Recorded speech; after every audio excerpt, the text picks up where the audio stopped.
Hello. On behalf of the Scottsbluff Gering United Chamber of Commerce, welcome to our candidates forum for the 2022 general election. This candidates forum features individuals running for Gering City Council, Ward 1. This candidates forum is one of several being presented by the Government Affairs Committee of the Scottsbluff Gering United Chamber of Commerce. Along with my co-chair, Don Wolf, my name is Bill Boyer. We appreciate you for joining us. We would like to thank the Rural Radio Scottsbluff staff for recording this forum so you can view it, as well as the Midwest Theater for hosting us today. As a reminder, there are two candidates running for Gering City Council, Ward 1. In the November 8th general election, you will be allowed to vote for one candidate. The top vote getter will be elected to serve the 4-year term. Before we meet the candidates, I would like to go over the format for this forum. First, I'd like to let you know that this forum is being recorded live and is being presented unedited. Before we began recording, candidates randomly chose the order where they were seated and will be introduced. We will begin by asking a question, and each candidate will be given 90 seconds to respond. Then there will be an optional 30-second rebuttal for each candidate following the answers. After the final question, each candidate will be allowed 1 minute for a closing statement. There are timers in the room, and each candidate has been informed of the format and the rules prior to tonight, and none of the questions have been given to the candidates in advance. Now let's meet the candidates for the forum for Gering City Council, Ward Number 1. Anthony Mason and Rebecca Shields. Let's begin with our first question. It will go to you, Anthony. If elected, what issues facing the city would be your priorities and why?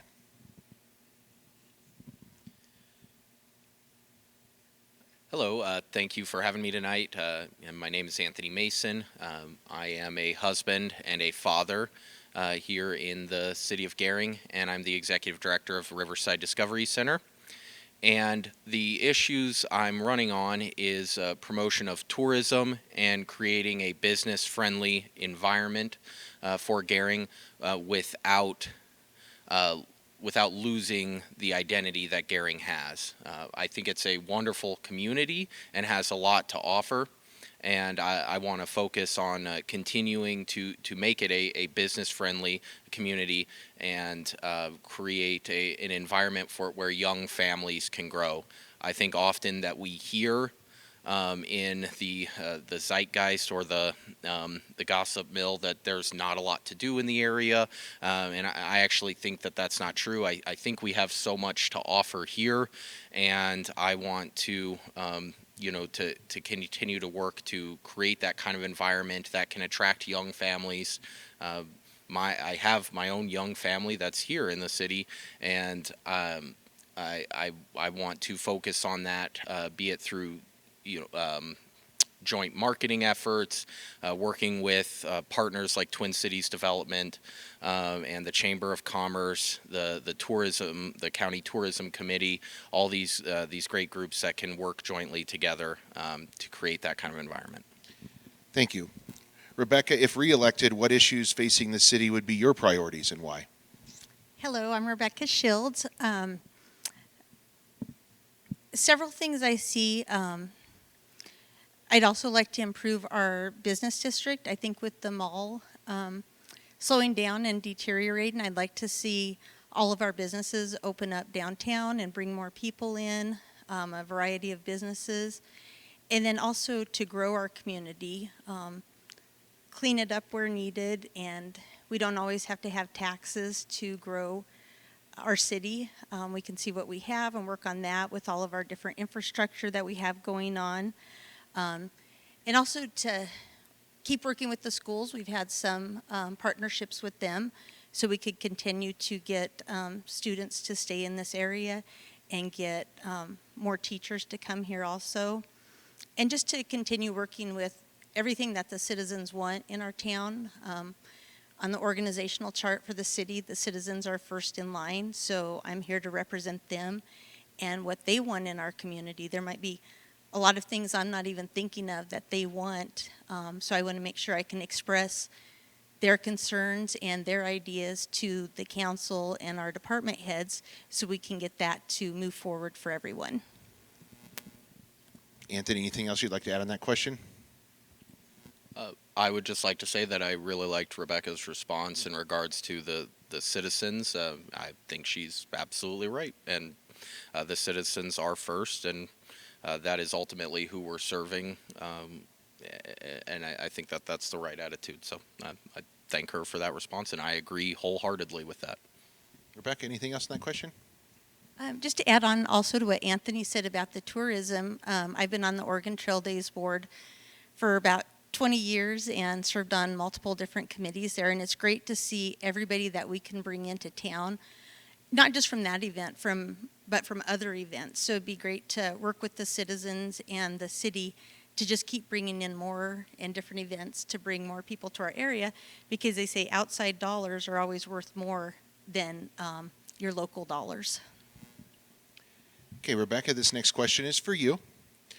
Like the private sector, the public sector has had issues finding people to fill vacant positions. What ideas do you have to help improve the hiring process?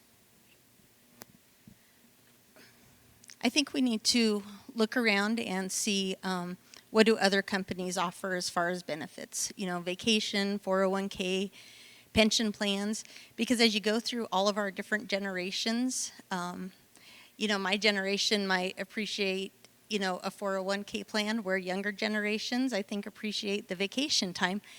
So I think we need to look around and see what all businesses offer. And, I'm sure there's polls out there to see what employees want from their job. Is it more time off, flexibility, things like that, so we can be open to all of that, and then hopefully draw from a variety of age groups to fill all of the positions if we offer the incentives that they'd like.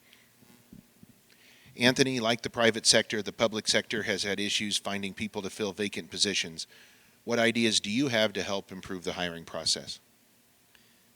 Well, like Rebecca mentioned, benchmarking with, whether it's businesses or other municipalities, generationally and regionally, to see, what's out there, what do people want.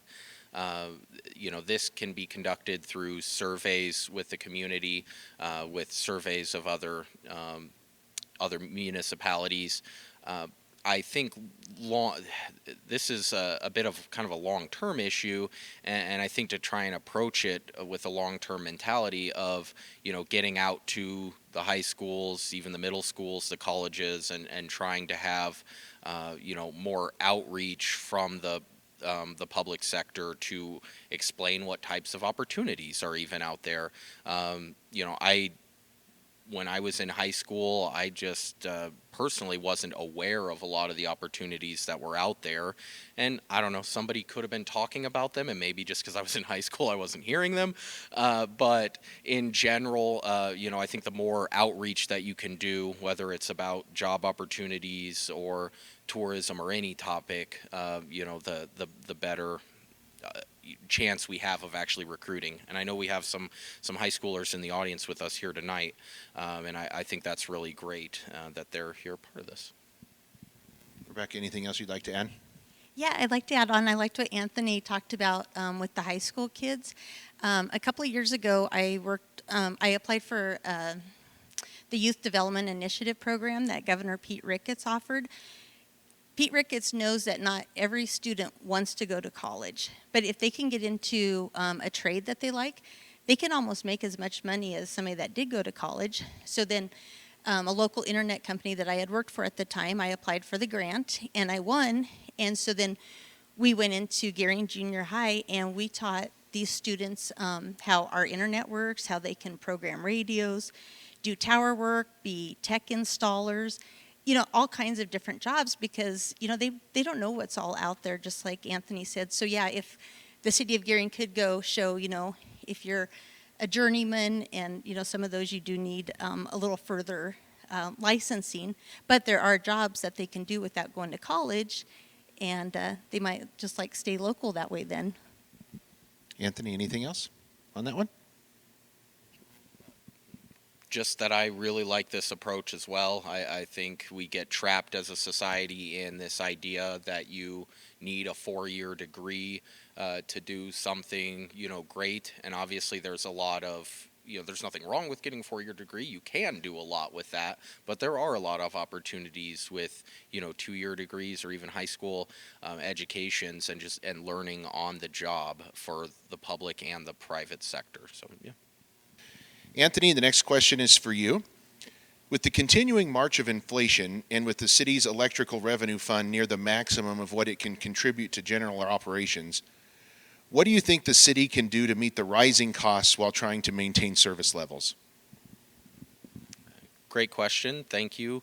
With running any business, any household, costs continue to rise every year. And one of the goals of the city or anyone is to try and meet those costs with minimizing how much you have to raise prices in order to to meet that.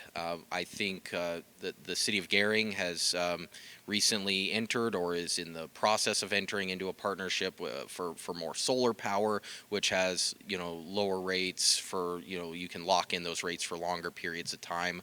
I think anytime you can look for diversity in in the electrical supply, and so that you're not dependent on solely one type of energy supply, that's going to help keep kind of a stable supply and stable price rates, long term. Obviously, we want to keep prices as low as possible, and so that's where I think looking to things like solar and wind, while those by themselves can't meet all our demands, but I think the more we can look to increase and diversify those types of pursuits would certainly help reduce dependence on one thing or another and help to keep costs more stable. Rebecca, what do you think the city can do to meet the rising costs while maintaining service levels? I agree with Anthony. 58% of the city of Gering's revenue comes from utility user fees. So obviously that's a big portion of the revenue for the city, so it can't go away. But yeah, we do need to explore more solar power, wind power. We need to work with other municipalities to see what they're doing. So we can incorporate that here, see what works for us, even if it's by trial and error. We need to go out there and try something to see what we can do to keep these costs down for everybody. Anthony, anything else you'd like to add? Similar sentiment I take at the zoo, like you said, with trial and error. Not that we can do that all the time with everything, but a lot of times I say, hey, let's throw some spaghetti at the wall and see what sticks. And sometimes you just have to kind of take that approach with life and with business. Obviously, minimizing your risks. I'm not saying be super risky here, but you try things out and see what works and see what's working for others. Rebecca, anything else? That's right. We don't have to reinvent the wheel, but we can sure go and see what's working for everybody else. And then if we need to moderate it for our town, we can sure do that. Okay, our next question is for you, Rebecca, first. The cost of developing and opening the proposed regional landfill has increased dramatically over the past year or so, primarily due to increases in fuel and material costs. If Scottsbluff would pull out of funding a portion of the project, what should the city of Gering do to ensure that it has solid waste services for the community?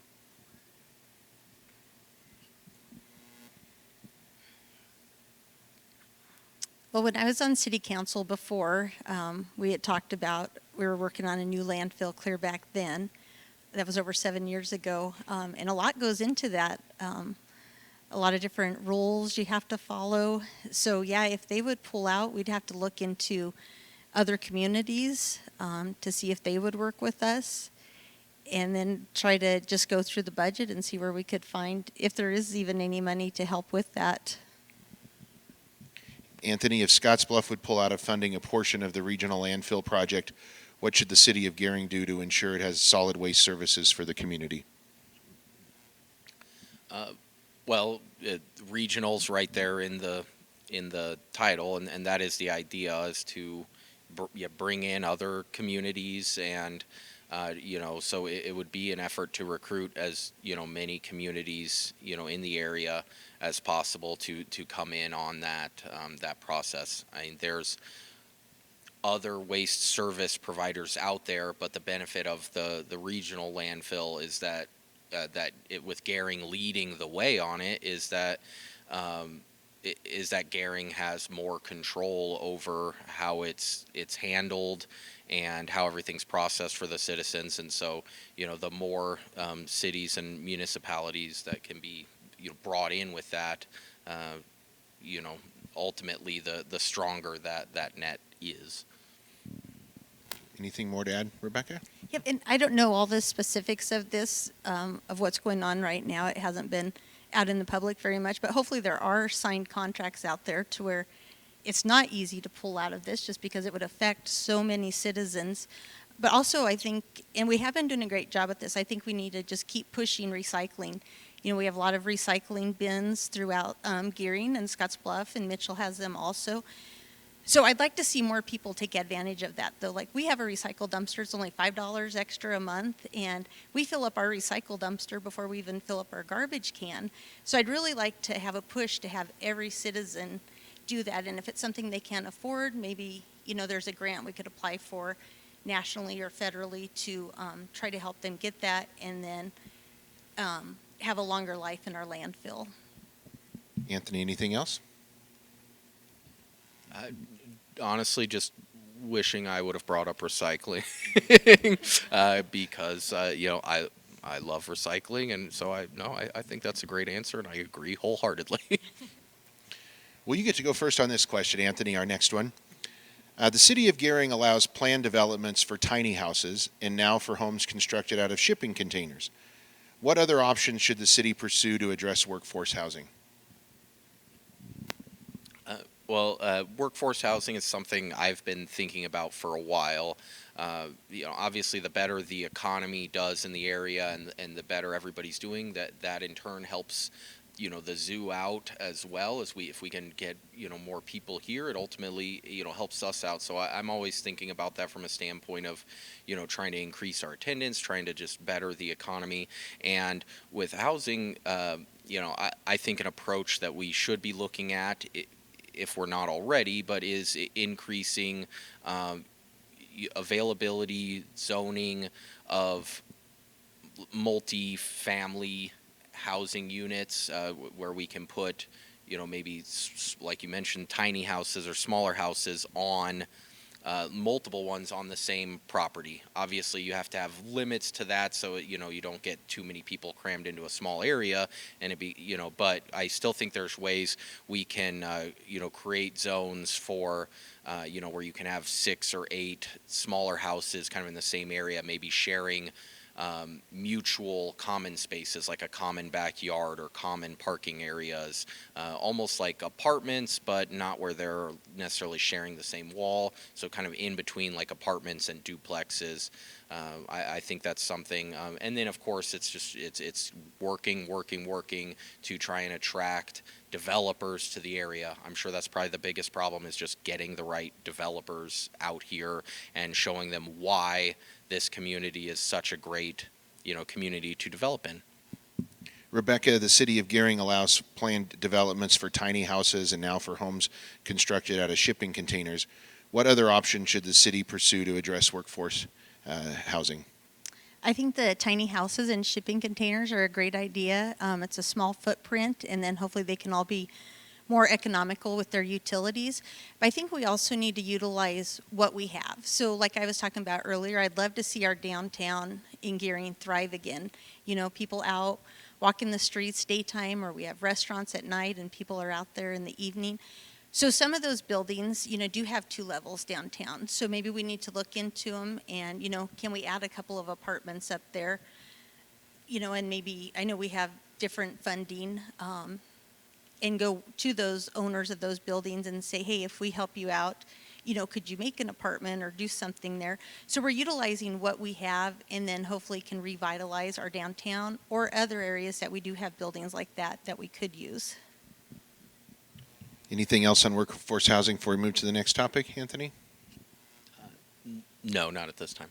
Okay, Rebecca, good. Okay. Rebecca, next question's for you.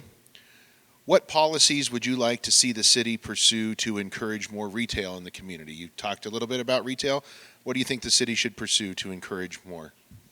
I think we need to be open to all kinds of ideas. With all the new generations coming up, there's definitely different businesses out there. But I think we need to definitely follow, like if we're doing LB 840 or TIF funds, we do need to stay on top of those and make sure those businesses are doing what they're supposed to be doing and paying back when necessary. But I think we should do, and I know some of these are state and federal too, but when there was the downtown revitalization grant, they paid for 50% to update the front of your building. So I'd like to see those kind of grants, or, as soon as they come out, we inform all of the citizens and business owners about that and just help them any way we can. Anthony, what policies would you like to see the city pursue to encourage more retail in the community? Well, similar to what we talked about earlier with encouraging local involvement at a younger age with different career opportunities, public and private.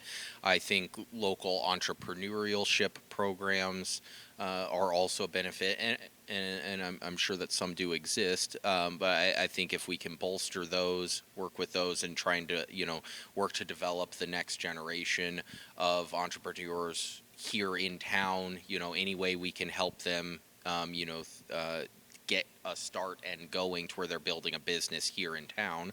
That's a bit of more of a long-term solution. But I think also one thing we could be doing is or working to improve if what we already are doing, but it is our joint efforts with the city of Scottsbluff without losing our identity, but in marketing that we are open for business. I think we have a business-friendly community, and I think anything we can do, though, to boost our marketing out there of getting the word out about the fact that we're a business-friendly environment, and putting it, if we need to put more money into those marketing efforts, or I know the chamber does, work to do that, and there's lots of people working on that. But anything we can do to better market ourselves as, a big area to come and do business in, that we are, if somebody just looks at Gering by themselves or Scottsbluff by themselves, they might not get the full picture that we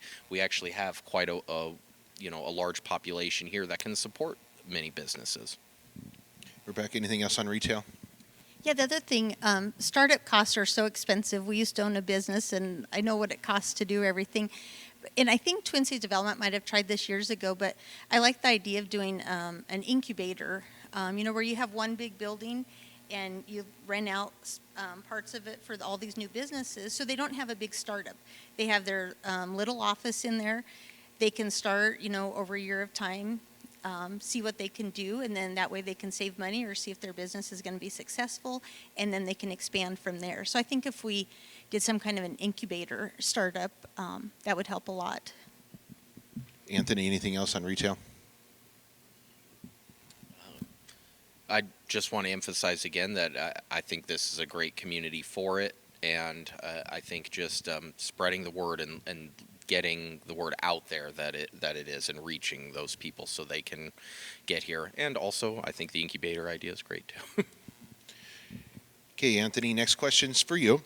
The city of Gering has a reputation for quality amenities such as parks and athletic facilities. What can the city do to leverage such amenities to even greater advantage?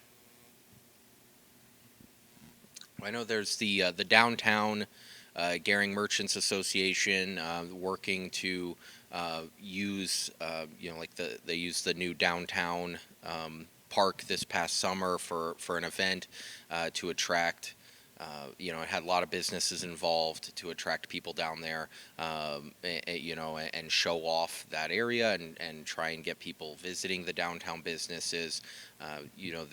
There are a lot of parks in general. I think making sure when doing events to try and hold them at different parks in the area, because sometimes there are some parks tucked away into little nooks and crannies that some people on different sides of the community don't even know they exist unless they're out there looking for those parks. So I think anytime we can host events at different parks, to try and highlight some of those, that's a positive win, just to kind of spread it out and let people see all the different options.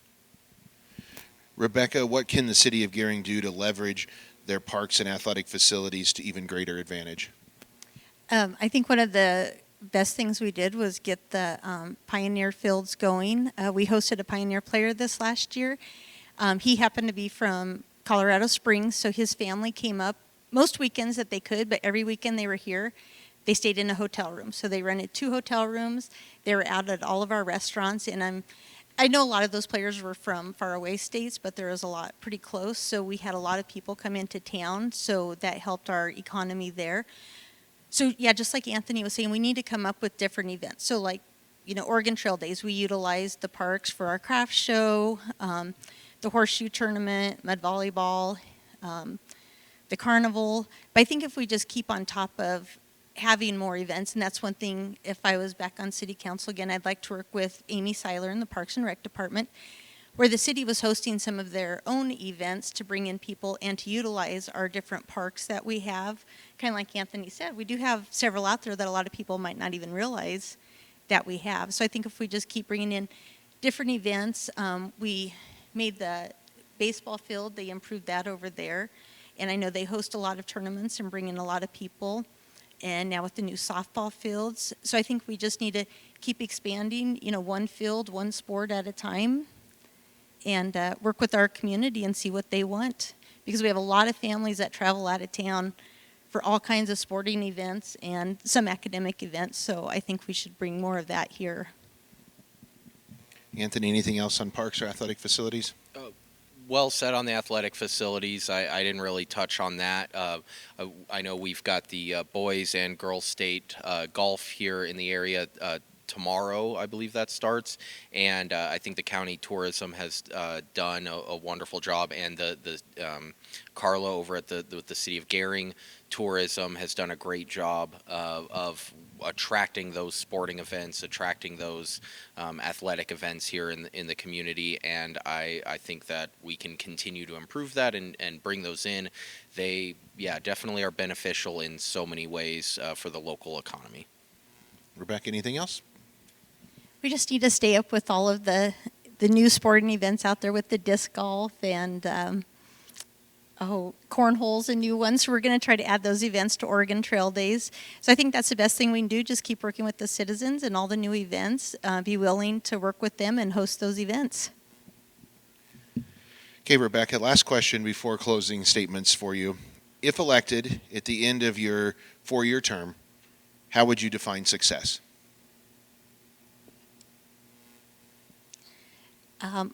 I would define success by not adding any additional taxes onto the citizens or hiring any of our utility bills that we have.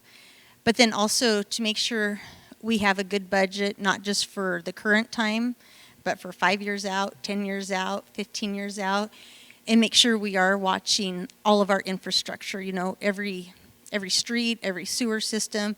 Is everything accounted for, and do we have it in line of when they should be replaced or upgraded?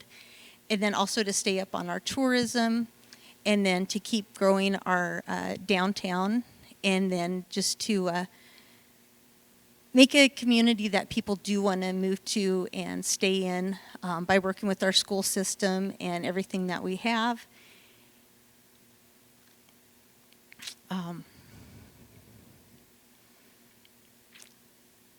Yeah, I think that's about what I'd like to see, that we don't increase taxes and that we just keep improving the city and especially the infrastructure, staying on top of the infrastructure to get that done. So, Anthony, if you're elected at the end of your 4-year term, how would you define success? Similarly, I also would like to maintain as much fiscal responsibility as possible and work to keep taxes low, but with the understanding that we do need to maintain roads and maintain that infrastructure. So anytime if we need to raise additional funds, trying to look for alternative ways to raise additional funds for infrastructure and for other means without having to raise a tax. In my 5.5 years that I've been the executive director at Riverside Discovery Center, I've worked very hard to turn around the facility, get it into an economically stable, financially stable position, increase attendance. We've seen huge increases in attendance over the last several years. We've worked really hard to bring in new guests from the Front Range, from Cheyenne, and in that in turn helps balance our budget. This is the kind of mentality I want to bring. Is working on increasing revenue, but without doing it in a way where we're having to tax or increase taxes in an ideal world, but in order to make it a more financially stable community, and make it a community, continue to improve the community that we all know it is and love, and that where we can keep citizens living here in Gering, that we're not experiencing the brain drain we hear about all the time. I think this is a wonderful community. We can keep this going. So. Okay, Anthony, you get to go first with your closing statements. You have 1 minute for a closing statement that you didn't get to wrap up there in that question, because that kind of lends itself into it. Well, thank you again for hosting this, and I'd like to thank my opponent, Rebecca. She's been very lovely, and I've enjoyed getting to meet her tonight, and wish her the best of luck. As I mentioned before, my wife, Alex, and I have a 2.5-year-old daughter. When I met my wife, we were working at a zoo together in Florida, and the first day I met her, I told her, when she asked me where I saw myself in 10 years, I said, running this zoo in Nebraska. I love it. I think it had so much potential, and I love the community. I had lived here previously before I met her, living in Florida, and then we started dating. Eventually we were engaged, and one day I said to her, hey, you remember I talked about that zoo? Let's go move back there. I want to do my best to improve that zoo, and I want to do my best to improve that community, because I do see them as circular and all interconnected, and I love it here, and I'm so happy that I'm here, and I'm happy that I have the opportunity to serve my community. Rebecca, 1 minute for a closing statement. Before I do my closing statement, I just wanted to bring up on the last topic, I'd like to work with the county commissioners and county assessor also on keeping our property taxes down. They just continually go up. So it'd be nice to work with them and see what we could do to help with that. So I've lived in Gering for... I've been in this area my whole life, grew up in Mitchell, and then have been in Gering since I graduated college. And I've been part of a lot of boards, Oregon Trail Days, United Way. Both my daughters went to Gering, and anything they were in, I was part of, whether it was soccer, volleyball, basketball. I'm the spelling bee coordinator for the county, and I'm on the Oregon Trail Community Foundation Ag Scholarship Committee. So I'm very invested in our community, and I do everything for our citizens, and that's my whole part of being on city council again. I was on it for 8 years, and then I had to resign when we moved to a different ward, and then I've been off since my youngest daughter was in high school, and now she's at college, so I wanted to get back on and get back into doing a different community event with the city. Thank you both. We would like to thank our candidates running for Gering City Council Ward 1 for participating in this forum. We hope that this helps you in deciding who you wish to vote for. As a reminder, in the November 8th general election, you'll be allowed to vote for one candidate only, and the top vote getter will be elected to office. This candidates forum is one of several being presented by the Government Affairs Committee of the Scottsbluff-Gering United Chamber of Commerce. We would again like to thank the Rural Radio Scottsbluff staff for recording this forum so you can view it, our timers for volunteering, the Chamber staff, and the Midwest Theater for hosting us. On behalf of the Scottsbluff-Gering United Chamber of Commerce Government Affairs Committee, and for my co-chair Don Wolf, I'm Bill Boyer. Thanks again for joining us, and remember to get out and vote.